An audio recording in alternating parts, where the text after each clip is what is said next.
Greetings and salutations, this is Wolfphototech, and as you see in the title, I'm going to unbox the beginner box for Pathfinder 2nd Edition.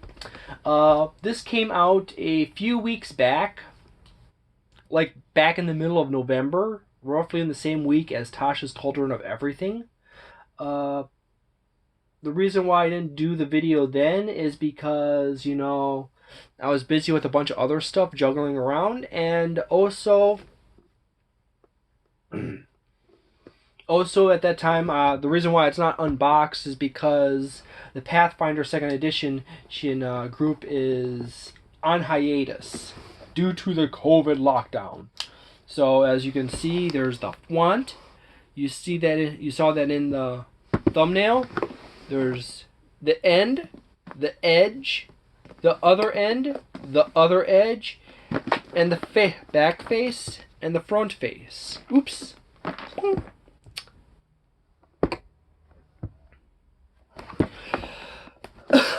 So, why did I use the term edge, face, and end? Because I was trained in woodworking, and that happens to be the terminology for a board. Boop-a-doop-doop boop.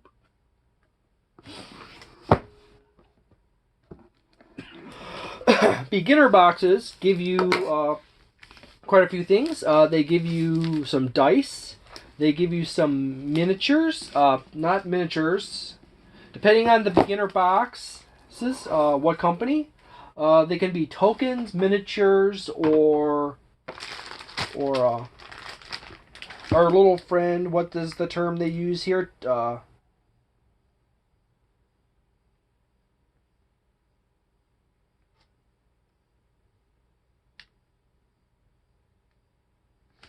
Well, scratch that. These are the bases for them.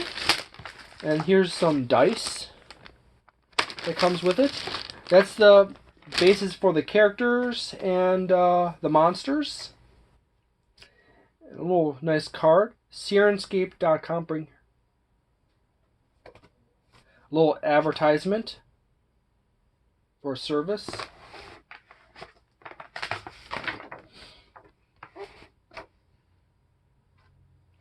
"13 plastic pawn bases, including one large base, which is for the large creature.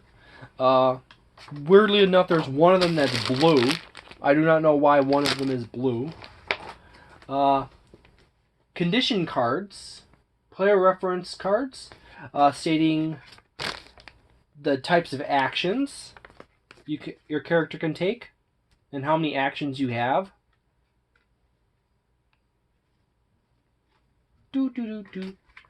There's a total of 1, 2, 3, 4, 5, 6. 4 player reference. It says 4 player reference cards, and yet I have 6 of them. And that's not the first time that has happened to me. When I got the Rick and Morty box set for Dungeons and Dragons 5th Edition, I actually got an extra duplicate character sheet of Summer. For Summer. And then you have the little packets giving you the basic setup for, say, the fighter, with a basic character sheet attached to the inside for you to start out with. Then you have, that's Balaros, the fighter, Ezrin, the wizard, Kyra, the cleric,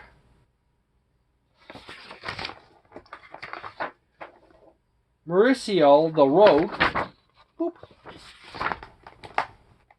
And then we got the beginner box, Hero's Handbook, which is the book that you hand out to the players, like here. There you go. Set up your characters. This is the book that tells you what each thing does. That's a good thing. Then you get some character sheets, all blank, non-class specific, with a nice little key up here in the corner to teach people for what dice does what. telling you what the types of actions are. 1 action, 2 action, 3 action, and reaction. Pathfinder uses a 3-action system. Your actions such as movement, attacking, dropping prone, cost different numbers of actions. And you have 3 actions, 2 around, plus your reaction.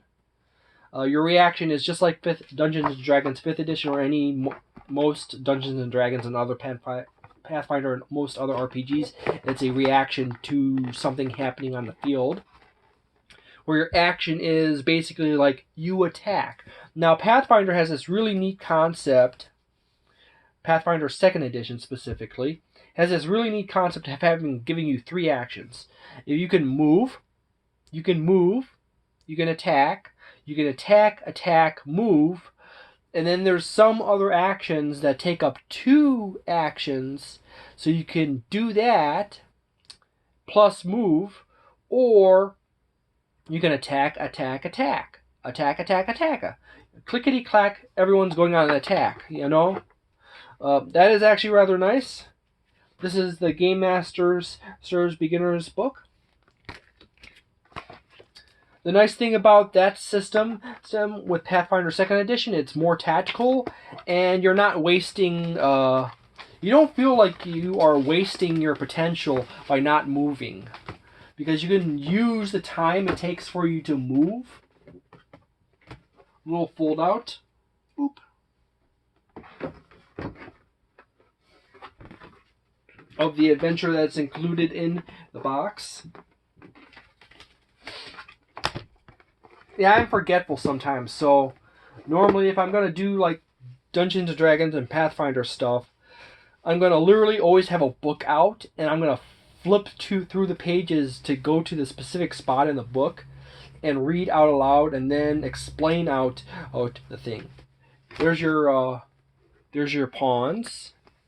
I actually like these because these are nice and simple, and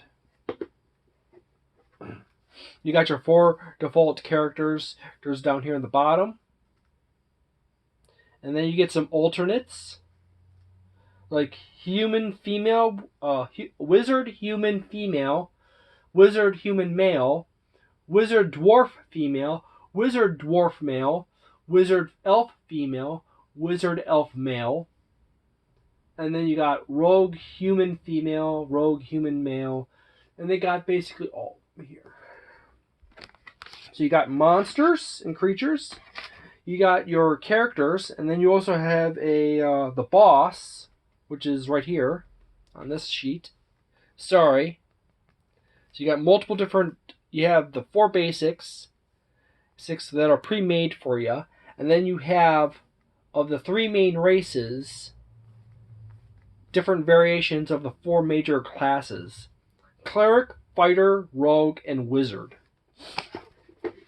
You get various other types of tokens for your actions and other monsters, as well as some reaction tokens, just for if you want to just use those just to mark things out. Like you've already used 2 actions on a creature and deciding. You get some goblins. By the way, goblins are actually a major race. It's in Pathfinder. You can they come default in the player's handbook or the core rule book, which is that book right there. I actually have all these books, so I can go over them in detail. The Advanced Player's Handbook has a few really neat creatures included in there.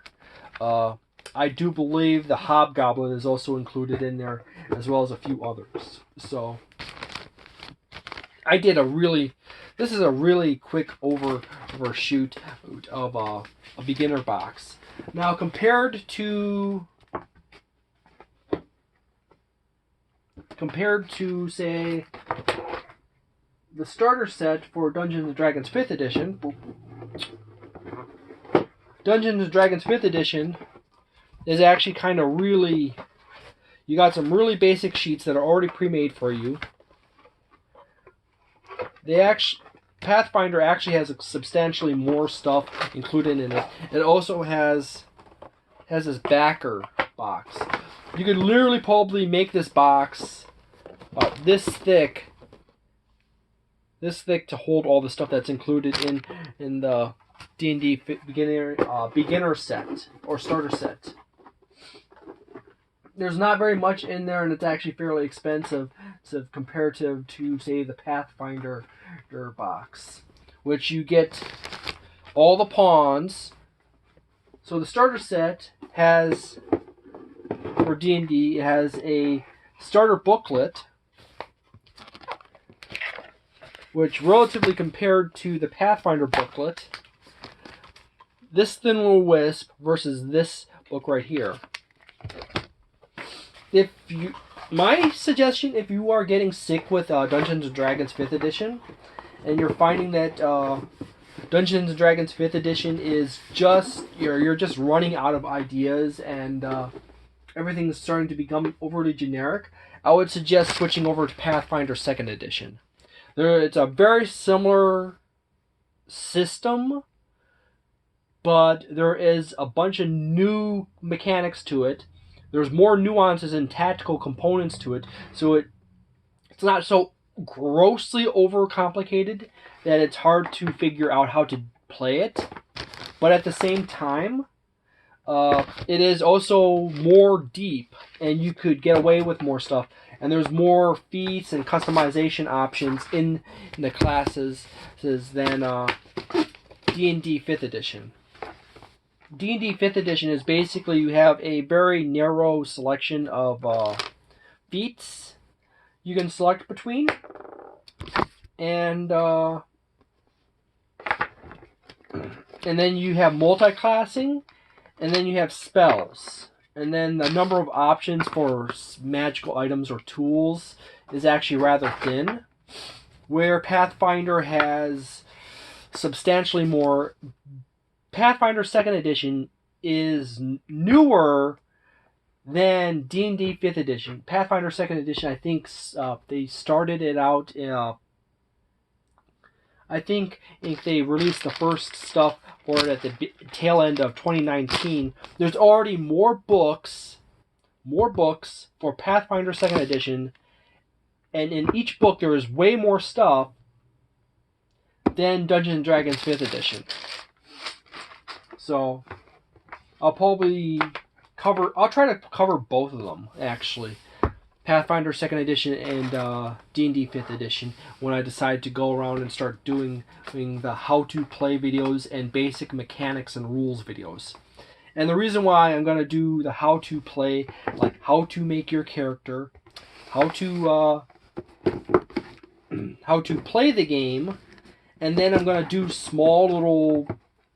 tiny little how each mechanic works or mechanic reference videos. Because each mechanic reference video would be useful for, like, how does critical hits work in Pathfinder 2nd edition? This is a short little video, 5 minutes or 6 minutes of literally me explaining critical hits. It's for Pathfinder 2nd edition or Dungeons & Dragons 5th edition. That way you're just like, okay, someone had a question about critical hits.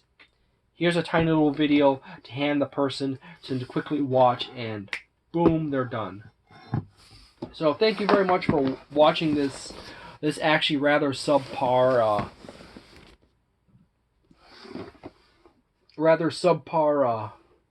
unboxing video. And that's just because I don't do unboxing videos regularly, and I typically don't have a really nice setup to do them. I just like rip the box open quickly, show you a bunch of things in there. This is a little bit more expensive than the starting set for Dungeons & Dragons 5th edition. And it's typically in the same price range as the Essentials kit for Dungeons & Dragons 5th edition. However, comparatively even against the Essentials kit, the Pathfinder 2nd edition kit is way better. Only side note is I did not see a GM screen in with the Pathfinder 2nd edition beginner's box. But then again, Is there supposed to be one in there? Oh yeah, there's a nice little box in the essentials box for the cards.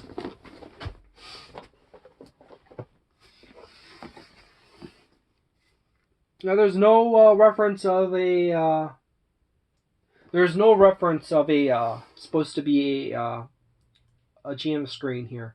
There's a 72-page Hero's Handbook which presents the rules for playing the game, creating characters, including their skills, spells, and gear.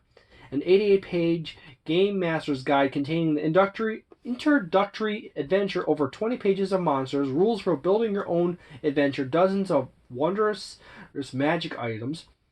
4 pre-made heroes you can jump right into the action with, 6 blank character sheets for creating your own character from scratch.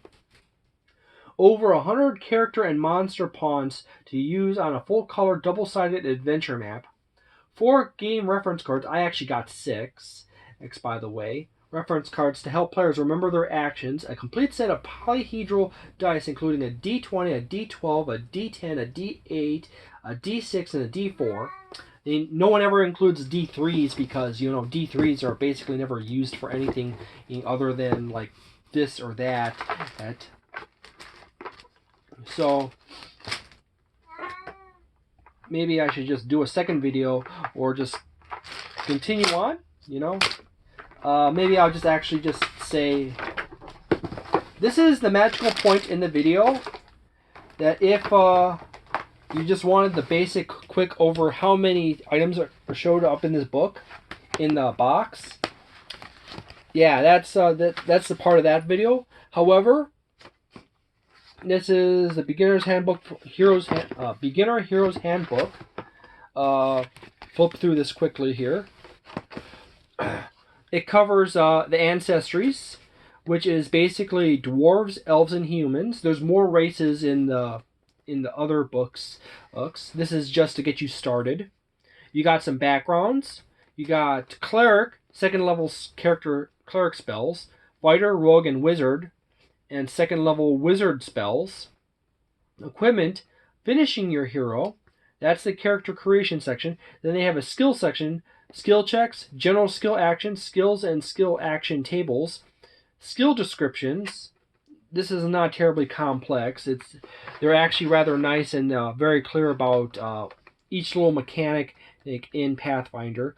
The difference between Pathfinder 2nd Edition and Pathfinder 1st Edition and Pathfinder 2nd Edition compared to Dungeons & Dragons 5th Edition is Dungeons & Dragons 5th Edition is more vague and less precise, and there's a lot of holes in the mechanics, so you will literally end up with situations where you are stuck in something but you don't have a rule or a mechanic that covers how to resolve such a thing, and some things are even stated to be impossible regardless of any form of action you can do.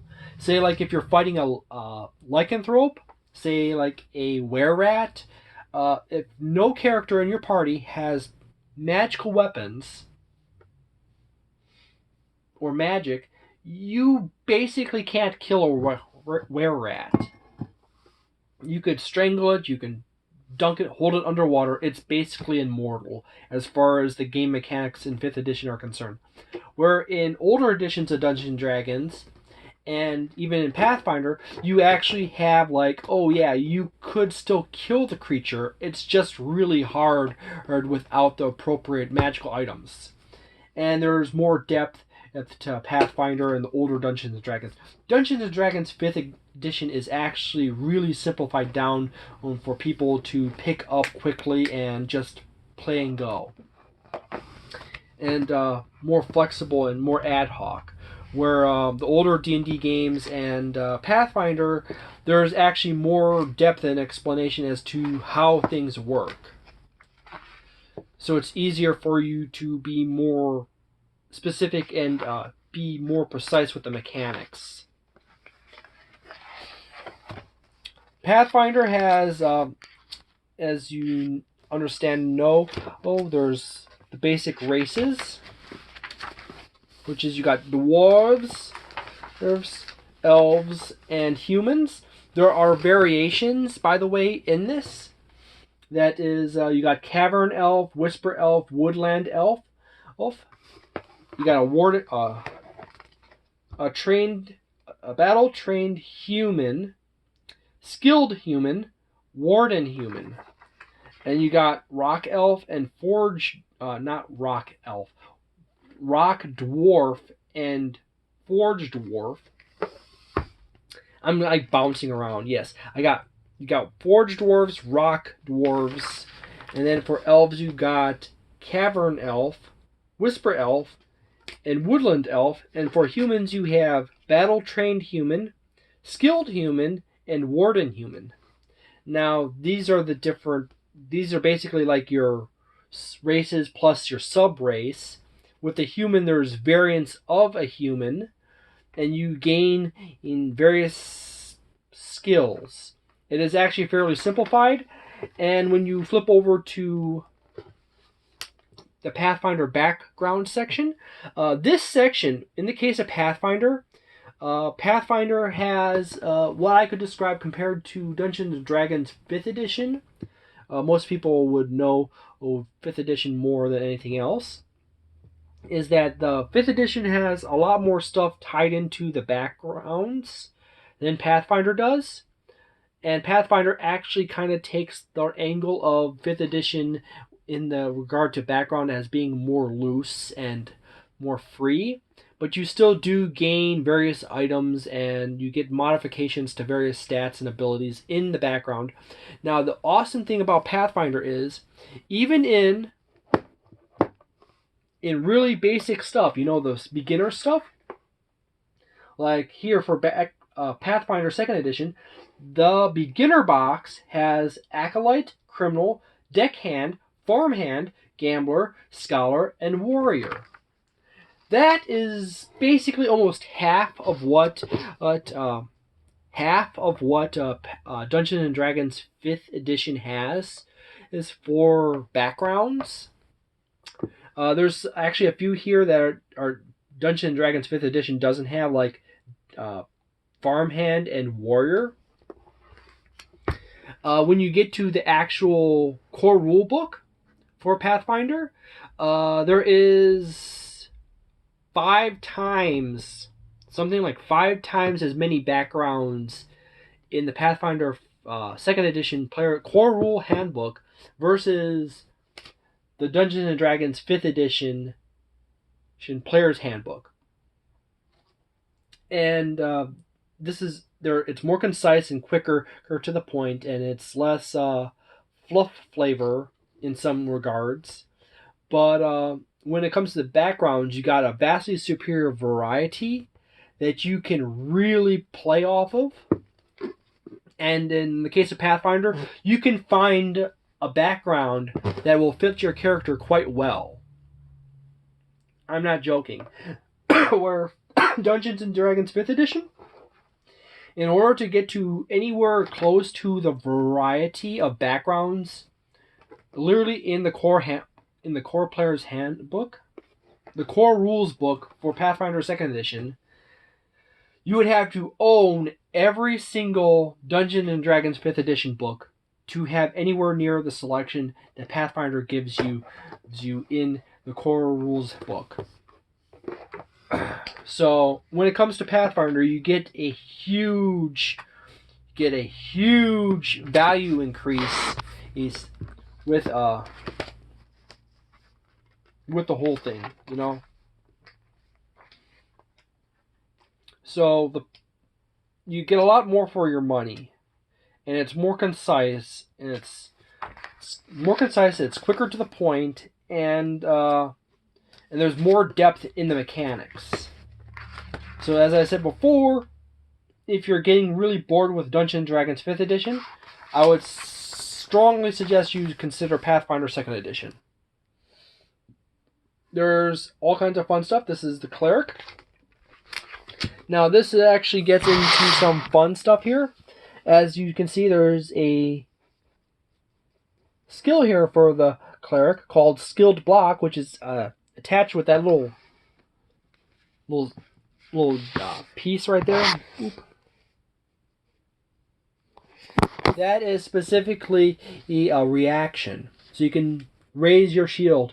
On your last turn, you can spend your reaction to block a physical attack with your shield, reducing the amount of damage by 5. But when you and your shield both take the remaining damage, this might break or destroy your shield. So you got weapon destructibility in Pathfinder 2nd Edition. And then there's a single action, raise a shield, shield block. So you spend a action to raise your shield, and then you have a reaction shield block.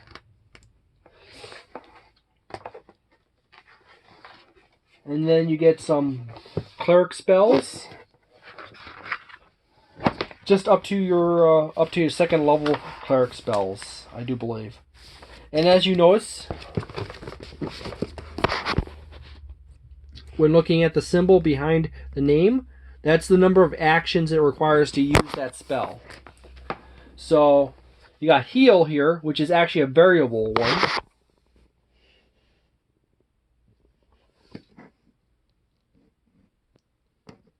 See, heal. One action, you can target one creature you can touch. 2 actions, you can target one creature within 30 feet if you're healing a living creature, increasing the healing by 1d8 plus 8. 3 actions, you affect all living and undead creatures within 30 feet of you. Roll 1d8, heal living creatures for as many hit points, and deal that much positive damage to undead creatures. Oops, got my camera off angle.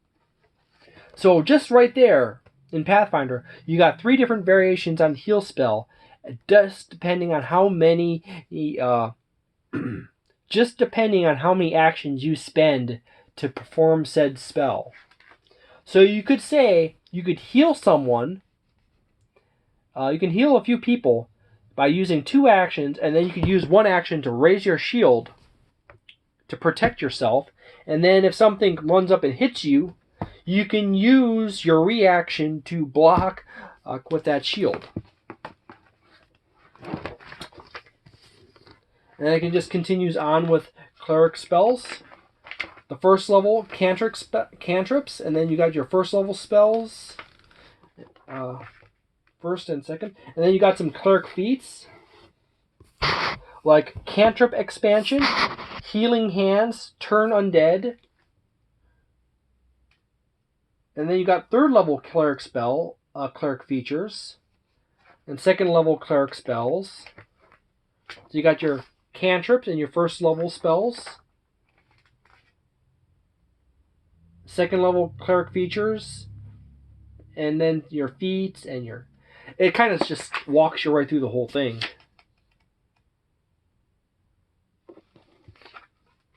And then we got fighter, attack of opportunity, sudden charge, which requires 2 actions, double slice, which requires 2 actions. And you got more fighter features, and then you got into the rogue.